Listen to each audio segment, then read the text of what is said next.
안녕하세요. 박주입니다. 오늘은 1801년 신유 박해와 여성에 대해 알아보겠습니다. 조선은 알다시피 세계에서 유일하게 스스로 천주교 신앙을 받아들인 나라입니다.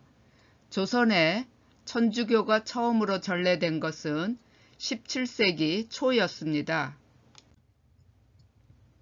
17세기 초부터 많은 조선의 학자들이 사신으로 북경에 갔다가 서양 선교사들을 만나고 중국에서 간행된 천주교 서적과 과학기술에 관한 서적들을 수입 소개하기도 하였습니다. 이와 같이 밖으로부터 서양 선교사가 입국하여 전교하기 이전에 남인 실학자들 스스로가 학문적 연구의 결과로 천주교 신앙을 자율적으로 수용하여 1784년에 조선 천주교회를 세우게 되었던 것입니다. 당시 천주교는 양반들 중에서 정권에서 소외된 남인 시파, 중인과 평민, 사회적으로 남존 여비에 눌려있던 부녀자층을 중심으로 급속히 전파되었습니다. 이는 천주교가 이 세상 만물은 천주의 창조물일 뿐이며 모든 인간은 천주 앞에서 평등하다는 새로운 가르침을 제시하고 있었기 때문입니다. 당시 천주를 왕이나 부모보다 높은 존재로 인정하면서 조상의 제사를 거부하고 신주를 없애는 행위는 양반 관료 중심의 유교사회에 대한 하나의 도전 행위였습니다. 이에 대한 조선 정부의 대응은 정조 9년 천주교 금령으로 척사 유눔과 북경으로부터 성서 수입 금지로 나타났습니다. 그러나 천주교의 교세는 더욱 커져갔습니다. 정조 19년에는 중국인 신부 주문모가 조선에 몰래 들어와 포교 활동을 펼치게 되었습니다.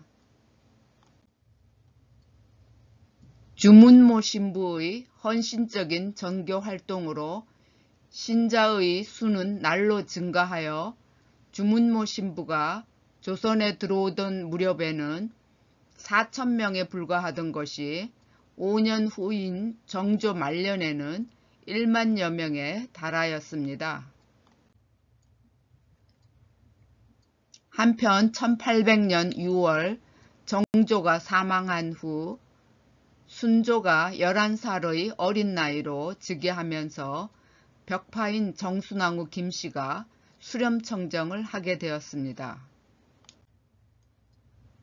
정순왕후 김씨는 남인 시파들을 몰아내기 위한 방편으로 그들이 신봉하는 천주교를 탄압하고자 천주교를 사학으로 치부하는 척사 유눔을 전국 각지에 내리는 동시에 천주교 신자들을 효과적으로 체포하기 위해 오가 작통법을 강화하여 이른바 신유 박해를 일으키게 되었습니다. 오가 작통법이란 민가 5집을 한 통으로 편성하고 그 중에서 통수를 뽑아 사학하는 무리를 고발하도록 한 것으로 5집 중 한 집이라도 천주교를 믿으면 모두 연대 처벌하겠다는 강력한 법이었습니다. 이에 남인 시파 학자들인 이가환, 권철신, 이승훈, 정약종 등을 처형하고 정약전, 정약용은 유배를 보냈습니다. 이때에는 사형 선고가 내려지기 무섭게 즉시 처형되었습니다.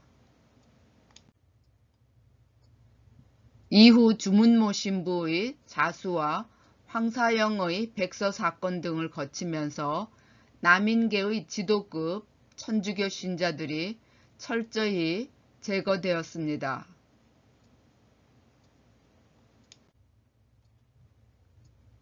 정약현의 사위인 황사영은 주문모 신부에게 세례를 받은 독실한 천주교 신자였는데요.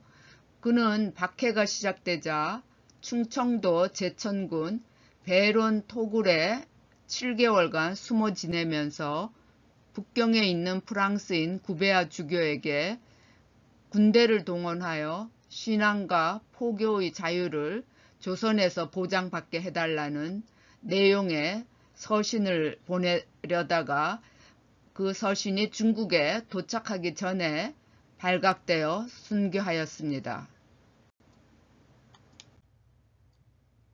이런 외세 의존적 행위에 더욱 자극받은 정부는 천주교를 더욱 가혹하게 박해했습니다. 이 사진은 황사영이 쓴 백서입니다.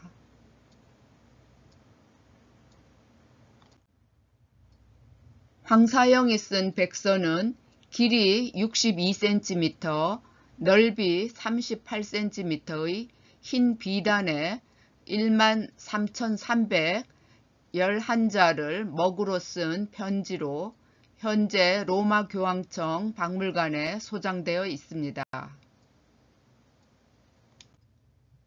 그런데 2014년 8월 프란치스코 교황이 우리나라를 방문하였을 때 그 방문 기념으로 서울역사박물관 기획전시실에서 서소문 별곡, 동소문 별곡이라는 주제로 특별 전시를 열었습니다. 이때 로마 교황청에서 가져온 황사영 백서가 특별히 전시되었습니다.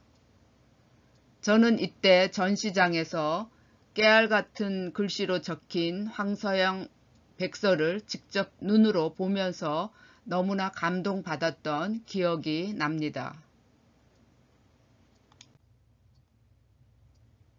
당시 위로는 왕족에서 아래로는 여종에 이르기까지 신분 기천의 구별 없이 극형에 처해짐으로써 300명 이상의 신자들이 순교하였는데 이때 많은 여성 신자들도 참수되거나 유배되었습니다. 여성들은 유교적 가부장제 사회에서의 예속적 지위에 대한 현실적 불만과 사후 구원에 대한 확신으로 교회 설립 초기부터 많이 입교하였습니다. 황사영이 쓴 백서에 의하면 당시 여성 신자 수는 전체 신자 수의 3분의 2나 되었다고 합니다. 당시 70여 명의 여성 신자 가운데 20여 명은 주문모 신부와 직접 접촉을 가졌던 사람들로서 교회 안에서 매우 중요한 역할을 수행하였습니다. 강완숙, 한신혜, 강경복, 김연희, 문영인, 윤점혜, 정순매 등은 주문모 신부에게서 직접 영세를 받았습니다. 사학징의 사료에 보면 신유 박해 때 서울에서 순교한 여성 신자들로서 강한숙 골룸바, 한신의 아가타, 윤점의 아가타, 문영인 비비안나, 강경복 수산나, 김연희 율리안나, 정순매 발바라, 정복혜 칸디다, 윤은혜 루치아, 채설혜 등이 있습니다. 지방에서 순교한 여성 신자로는 충주의 권아지연, 전주의 유황검 가족들인 신희, 이육희, 이순희 등이 있습니다. 유배형이나 도배형을 받은 여성 신자가 여성 순교자보다 훨씬 많았습니다. 여기서 유배형이란 사형 다음의 형벌로서 강물이 바다로 흘러가듯 다시는 돌아오지 못할 먼 곳으로 내쫓아버리는 추방형입니다. 정해진 기간이 없는 종신형으로 우리나라에서는 흔히 귀양이라고 불렀습니다. 도배형은 일정 기관에 배속시켜 노역을 시키며 1년 이상 3년 이내로 기간이 제한되어 있는 유기징역을 말합니다. 서울에서는 23명의 여성 신자가 유배되고 2명이 도배되었으며 지방에서는 13명이 유배되고 6명이 도배되었음을 알 수 있습니다. 그 밖에 10여 명의 여성 신자들이 체포되었다가 석방되었습니다. 유배지로는 경상도가 가장 많은 수를 나타내며 그 다음 지역이 전라도였습니다. 신유 박해 당시 여성 신자들이 받은 주요 제목들은 사회의 풍속을 혼란시킨 죄, 즉 가부장 제도의 유교 윤리 질서를 파괴하는 것이었습니다. 좀 더 자세히 살펴보면 천주교 여성 신자들이 본가를 떠나 가출하여 서울로 간 일, 천주학에 깊이 빠지는 행위, 이 집 저 집 돌아다니는 일, 결혼하지 않는 일, 처녀가 거짓으로 과부로 자처한 일, 남녀가 함께 모여 집회하는 일, 중국인 주문모 신부로부터 영세받은 일, 사람들을 나쁜 길로 인도하는 일, 어리석은 백성에게 천주학을 강론하여 유혹하는 일, 세례를 받고 세례명을 가지는 일 등의 제목을 적용하여 처벌하였습니다. 이 사진은 사학징의 자료입니다. 사학징의 자료는 저자불명이며 신유 박해 당시의 형조관계 문서를 편집한 신유 박해의 귀중한 사료입니다.